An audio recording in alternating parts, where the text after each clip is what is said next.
The airport was busy as usual. People were running with their bags, children were crying, and announcements were coming one after another. At Gate 34, the flight to New York was boarding. Among the crowd, a black woman stood alone, calm and quiet. She wore a simple but elegant black dress, flat shoes, and carried one small leather bag. Her name was Miss Olivia Reed. She walked slowly toward the gate and handed her boarding pass to the airline staff. The screen beeped once. First class. The gate agent looked at her, a little surprised, but said, "Nothing." Olivia smiled politely and walked through. Inside the plane, the cabin was fresh and clean. Soft music was playing. The flight attendants were welcoming passengers, offering drinks and smiles. Olivia found her seat, 1A, the first row in first class, by the window. She placed her bag carefully in the overhead bin and sat down. She didn't speak to anyone. She just sat quietly, looking out the window. Her eyes looked tired, but peaceful. Then came Samantha, the flight attendant. She was in her early 30s, tall with a perfect smile, the kind that hides judgment behind politeness. Samantha walked past Olivia, then stopped. She looked at Olivia from head to toe. Something didn't feel right to her. A black woman. Alone? In seat 1A?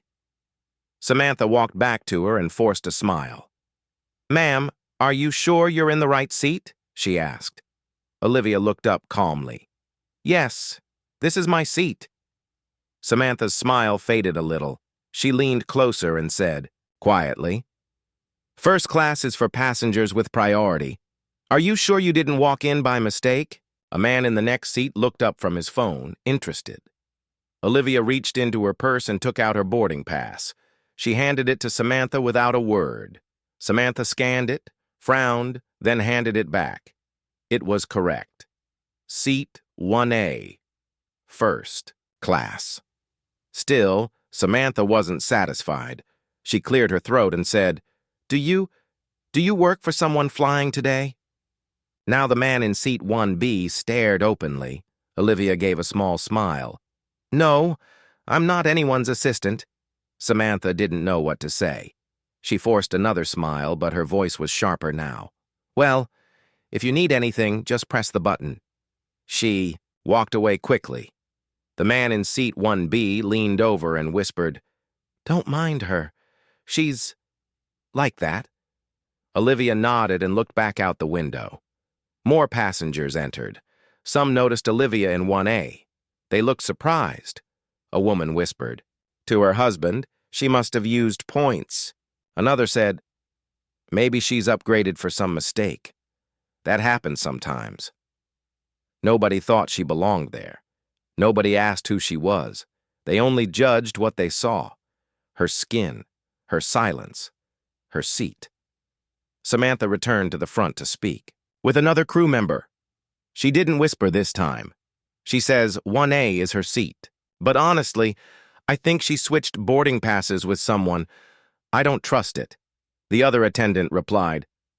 Her pass checked out. Just leave it. But Samantha shook her head. I'll check with the cabin supervisor before we take off. Meanwhile, Olivia sat still. She had heard everything. But she didn't move, didn't argue, didn't defend herself. She simply closed her eyes, took a deep breath, and waited. The plane filled up. People settled down. The pilot made his welcome announcement. Then, just before takeoff, the cabin supervisor walked down the aisle and stopped at Olivia. He smiled politely. "Miss, can I see your boarding pass once again?" Olivia handed it over without any emotion. He checked it, then smiled wider. "You're all good, ma'am. Sorry for the trouble." He turned and gave Samantha a sharp look. Samantha quickly looked away. But Olivia wasn't angry. She just said softly, "You don't know who I am, but soon you will." That one sentence made the man in 1B look again. He opened his phone. He searched the name on her boarding pass. His eyes grew wide. His jaw dropped. He stared at the screen, then looked at her. He whispered, "Oh my God." He turned to Samantha. "You made a big mistake." Samantha looked confused. "What do you mean?" The man turned his phone around. Samantha read the name. Her face went pale, but before she could say anything, the plane began to move. It was too late now. The woman they had insulted was sitting calmly in seat 1A, and no one knew. They were flying with someone who could change their lives forever. The plane was now in the air. Seatbelts clicked. The engines roared softly. Passengers began relaxing, opening books, watching movies, or sleeping. But in seat 1A, Olivia Reed sat calmly, hands folded. The man in 1B kept glancing at her, still shocked. He now knew who she was. But the flight attendant, Samantha, didn't, or worse, she didn't care. Samantha returned to the first-class cabin with a tray of drinks. She smiled at the white passengers. "Champagne for you, sir, ma'am?" They all accepted. But when she got to Olivia, her tone changed. She didn't offer the drink. She asked coldly, "Do you want water?" Olivia looked up, surprised. "No, thank you," she said softly. Samantha gave a tight smile and moved on. The man in 1B frowned. He leaned toward Olivia. "She's being rude," he said quietly. "You should report her." But Olivia simply shook her head.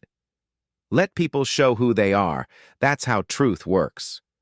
Later, during the meal service, Samantha came again. This time, she skipped Olivia completely. She served everyone around her, then walked away. Olivia said nothing, but the man in 1B pressed his call button. Samantha returned, fake smile in place. "Yes, sir?" "You missed her meal," he said, pointing to Olivia. Samantha replied sharply. "Maybe she brought her own food. I don't know. Maybe she can eat when we land." Olivia's eyes slowly turned to Samantha. She didn't raise her voice. She just said one sentence. "You're making a mistake you'll remember for the rest of your life." The cabin went quiet. Even passengers from the economy section noticed. The tension in first class. A woman whispered, "Something's happening up there." Another man checked his phone and said, "Wait, is that Olivia Reed from the UN?" His seatmate gasped. "That's her? The tech CEO?" People began whispering, searching her name, and with each search, eyes began turning toward 1A. Olivia remained still, dignified, silent. Samantha noticed. She began to feel uneasy. She leaned toward a co-worker and said, "Why are people looking at her like that?" The co-worker replied, "Because she's not just some random woman." He held out his phone. Samantha read the screen. Olivia Reed, CEO of Reed Technologies, speaker at the United Nations net worth. Over $150 million human rights activist. Samantha's hands shook slightly. She turned slowly and looked at the woman she had disrespected. Meanwhile, the captain of the flight had also been informed. A message was sent from the ground crew. "Important VIP on board. Olivia Reed. Treat with care." The captain stepped out of the cockpit and walked down the aisle. He stopped at seat 1A. "Miss Reed," he said warmly, "it's an honor to have you with us."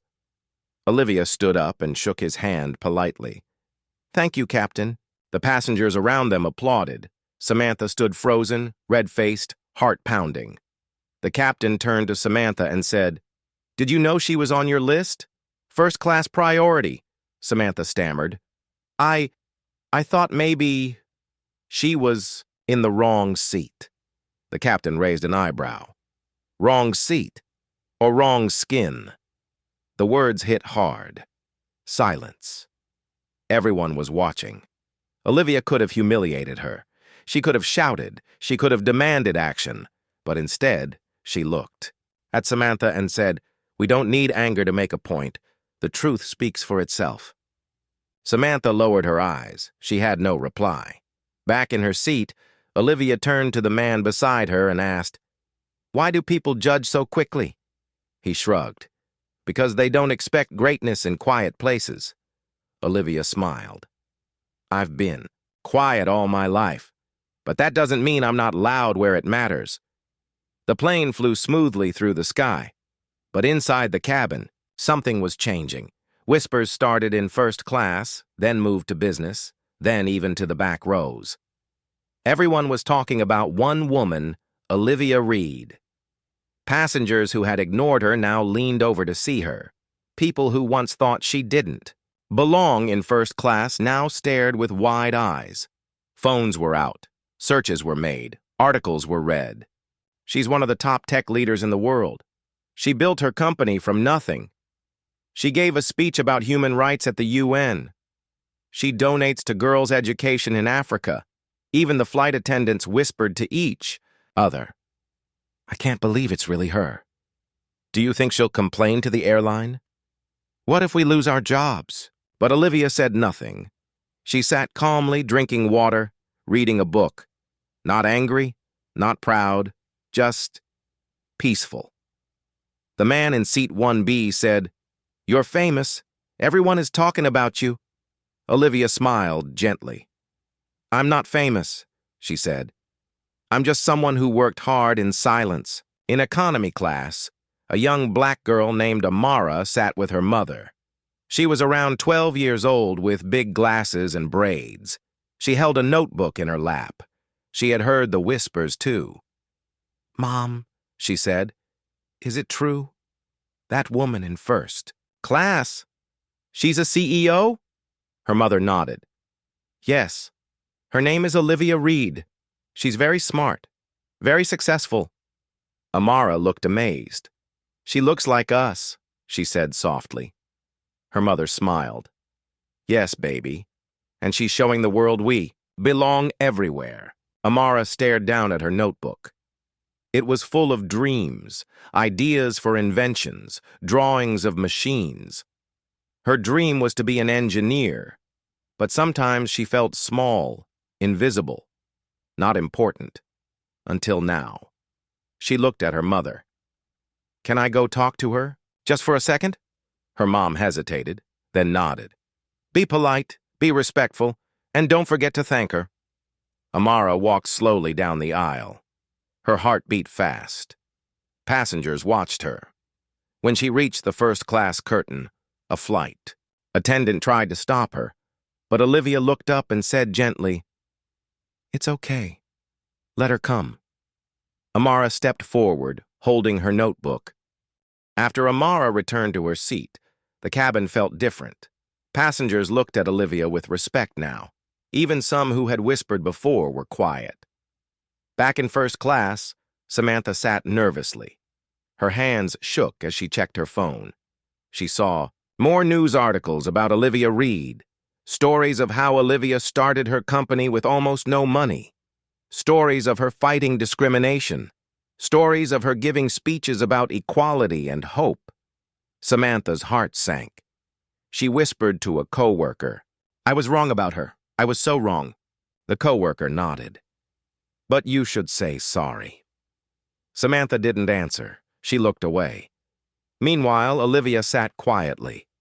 Memories came back to her. She remembered her childhood, growing up in a small, poor neighborhood.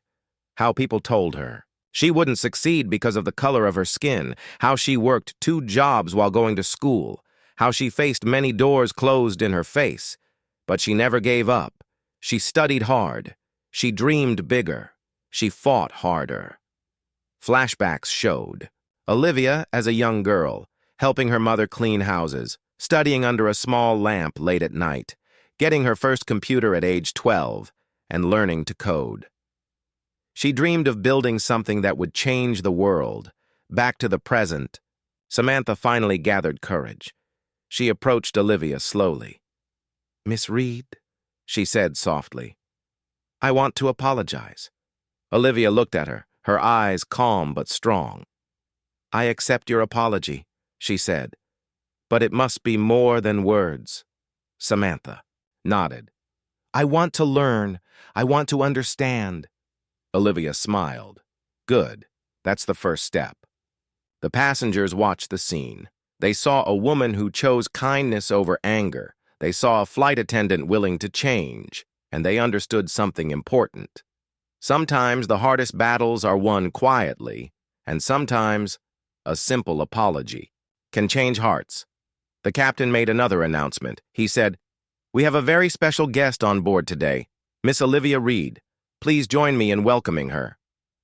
Passengers clapped again. Olivia smiled, feeling hope. Hope that things could be different. Hope that change was possible. The applause slowly faded. Olivia returned to her seat. She looked around the cabin, feeling the eyes on her, but she didn't say much. She let her actions speak louder than words. Samantha sat quietly, thinking deeply. She remembered all the times she had judged others too quickly. She thought about the hurt she had caused Olivia, and the shame she felt now. But she also felt something new, hope. Maybe she could change. Maybe she could be better. Suddenly, Olivia stood up again. She walked down the aisle slowly, smiling gently at everyone. She stopped in front of Samantha. "May I say something?" Olivia asked softly. Samantha nodded, unable to speak. Olivia looked at all the passengers, and then she said, "Sometimes we judge people by what we see, but what really matters is what's inside. Kindness, hard work, courage. These things don't depend on skin color or seat number. They come from the heart." The cabin was silent. Every person listened. Amara, the young girl from economy, smiled widely. She whispered to her mother, "She's amazing." Olivia turned back to Samantha and said quietly, "Your job is hard, but remember, respect is the easiest part." Samantha looked at her with tears in her eyes. "Thank you," she said. The rest of the flight was calm and peaceful. Passengers chatted kindly. Samantha helped Olivia with a drink. Her attitude changed. People in first class began smiling and talking to Olivia. No more whispers, no more judgment. As the plane started its descent, Olivia thought about her journey. She knew her story was bigger than this flight. It was a message to the world, a message of hope, a message that no one should be judged by how they look. The plane began to descend. Passengers fastened their seatbelts. The cabin was calm, different than before. Samantha looked at Olivia with new respect. She brought her a blanket and asked gently, "Can I help you with anything else?" Olivia smiled. "No, thank you. You've already done enough." The captain came out again. He announced, "Ladies and gentlemen, thank you for flying with us today. I want to say something special before we land." Everyone listened closely. The captain continued, "Today, we learned an important lesson about respect, about kindness, about judging people by who they truly are. I want to thank Miss Olivia Reed for reminding us all." Passengers clapped. Even Samantha wiped a tear. As the plane landed, Olivia prepared to leave. She gathered her things, quietly. At the gate, a surprise awaited her. The airline CEO was there. He stepped forward with a smile. "Miss Reed, I want to personally apologize for what happened and invite you to speak at our next training for all employees. We want to do better. We want to change." Olivia looked at him. Her eyes filled with hope. Amara, the young girl, watched from nearby. She smiled, feeling inspired. One day, she said to herself, she would also make a difference. Samantha stood behind. "Olivia," she whispered softly, "thank you for teaching me." Olivia nodded. "Thank you for listening." As Olivia walked away, the cabin crew clapped softly. Passengers cheered. The flight was over, but the story of respect and courage, was just beginning. After the flight, life slowly began to change for many. At the airline, employees gathered for a special training. Olivia stood before them, calm and confident. She shared her story, how she faced judgment, how kindness and respect changed everything. Samantha listened carefully. Her heart was full of regret, but also hope. She promised herself to treat everyone with kindness, no matter who they were. Passengers who had flown that day talked about Olivia's message for weeks. Some said they would never judge someone again. Some said they felt proud to be part of a world where respect wins. And young Amara? She kept her signed notebook close. She dreamed bigger than ever. She knew she could be anything. Olivia's story was not just about a flight. It was about courage, about kindness, about changing hearts. One small act of respect had started a new beginning, and everyone who witnessed it was part of that change.